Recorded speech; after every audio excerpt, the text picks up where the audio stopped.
ऐतिहासिक संविधान सभाका मान्य सभासदज्यूहरू, विभिन्न राजनीतिक दलका नेताज्यूहरू, सम्पूर्ण दाजुभाइ तथा दिदीबहिनीहरूलाई हार्दिक अनुरोध गर्दछौं। 14 प्रदेशलाई सुनिश्चित गराउनको निम्ति आम आदिवासी जनजाति समुदायमा हार्दिक अपीलका साथ सहयोग र समर्थनको लागि आह्वान गर्दै निम्न आन्दोलनको कार्यक्रमहरू घोषणा गर्दछौं।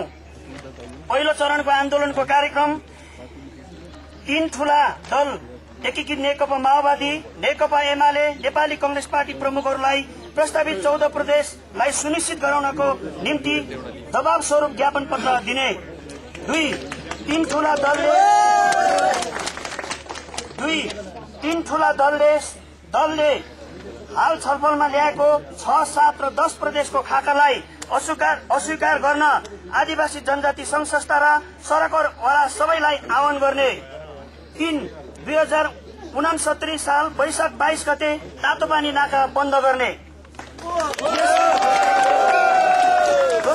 दोस्रो चरणको आन्दोलनको कार्यक्रम 1 सोलुखुम्बु जिल्लाको हवाई मार्ग लगायत अनिश्चितकालीन पर्यटन क्षेत्र बन्द गर्दै अवज्ञाको आन्दोलन शुरू गर्ने।